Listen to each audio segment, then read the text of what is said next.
Now, it's something that has been argued both for and against in recent weeks, and columnist Sarah Vine, who's been a staunch opponent of the death penalty, has recently changed her stance, actually, after David Fuller, the so-called morgue predator, admitted to 44 charges of necrophilia involving women and girls. So Sarah Vine had this to say. She said, at the end of the day, it's simple. Men like Fuller, who do the unthinkable, force us, as a society, to think the unthinkable. It's not pretty, but it's true. Now, the death penalty is something that I've addressed a couple of times on my normal show, To The Point. Cheeky little plug, 9:30am until 12 in the week. There we are, smooth as you like. But it is a contentious issue, and there's very much two sides of it. The panel's here for a reason. Lemmy, I'll start with you. Where do you stand on it? We're not inherently against killing people. Let's not pretend. Every time we go to war and there's collateral damage, we're not just killing combatants on the other side, we're killing civilians. Yep. Everybody who knows the figures for the rules of engagement in Iraq and Afghanistan knows that. So let's not be sanctimonious about Britain's rather tarnished reputation around the world. So that's the first thing. Second thing, let's bring it specifically into the UK criminal system. I'm not keen on the death penalty, but I do feel that there is this real problem now where if someone's put away for life, that's about £30,000 a year for, say, 40 years, £1.2 million. And people need to understand why that's an OK investment. Should they be made to pay their way as a prisoner?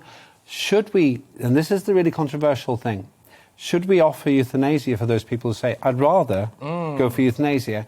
Now, I'm just working, I want to be cautious about that because I've only been starting to think about that recently. Yeah. But we do talk about euthanasia, and maybe that's an option for the prisoner. Yeah, but one of the things that I've always come back to is a lot of people who get, like, so Fred West killed himself, Harold Shipman killed himself, Wayne Couzens apparently was self-harming left, right and centre when he was in police custody, presumably still under suicide watch. A lot of the time I think these people want to die, don't they? So part of me goes, why give them what they want, Ingrid? You know, why should we have the death penalty in a sense? Because if these people who are jailed for life anyway want to go, shouldn't we make them live with their crimes forever? I don't know. Do you have a view on this? No, a very strong view on this. First of all, I don't think it's right to say that they necessarily want to die. So this is the way. Not all of them, no. Okay, yeah. But do you know? I don't know why Sarah Vine has taken so long to do this. This was a horrible, horrible crime. The difference is. And please don't think that I'm diluting what's happened at all. It's disgusting. It's depraved. They were dead. Yeah. The others, you're talking about people that killed living people. Yeah. Now, long ago, I wanted the death penalty to come back, and we are talking, you know, the Mara Hindleys and Ian Brady's and way back in time. And I'm kind of an eye for an eye, a tooth for a tooth. There is no doubt that they killed people. There's no doubt that they murdered them. Peter Sutcliffe, all those people, it's why? And when you say about the cost, I did a little bit of research earlier. Here we go. So this is the fiscally up to 2020. The average cost for a prisoner is £44,600 per annum. So that's £127 a day, £889 a week, £3,556 a month per prisoner. And they get the right to see a doctor whenever they've got a little snuffle. They have surgery. We don't have the privilege of that as free people. We can't even see our GP. If we're lucky, we might get a video conference.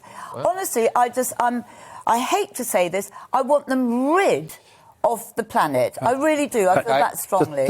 Just one thing here. I worked in the Northern Ireland peace process, and I worked with people who were terrorists. They admitted they killed people.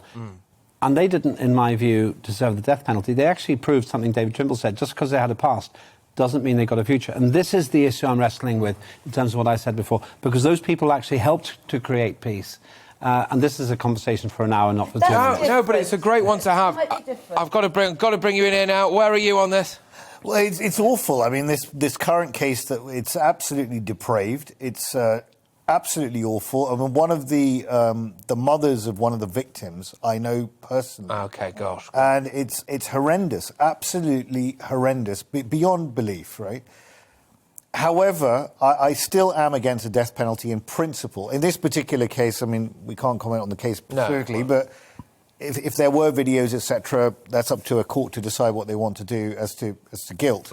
But there are miscarriages of justice that have taken place in the past. Yeah. Guildford 4, Birmingham 6, etc., where we have to be careful.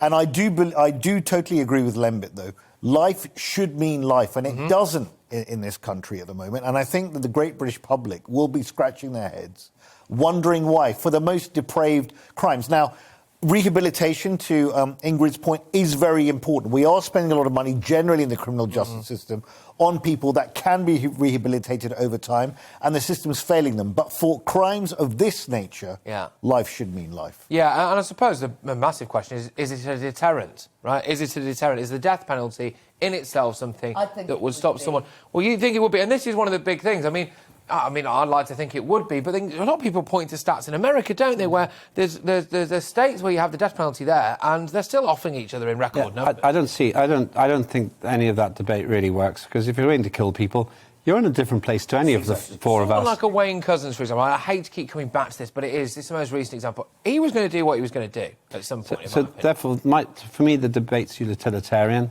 The cost and the benefit. I don't go down this, I want this person to suffer all their lives, or I want to kill the person. Do. I know you have a different view. I'm so vengeful, because there's the people that are left behind that are suffering. It's whole families and siblings. It's extended. It's not just one person that dies. You are killing the heart and the soul of all the people. Yeah, maybe that so, but it doesn't bring the person back. No, it doesn't. But there's somehow, I suppose maybe it's... Okay, members of my family were killed by the Soviet Union. Yeah. I work with the Russians. I don't feel good about Russia suffering. And so at the end of the day, the only way out of this is by letting go. That's what I think. Right.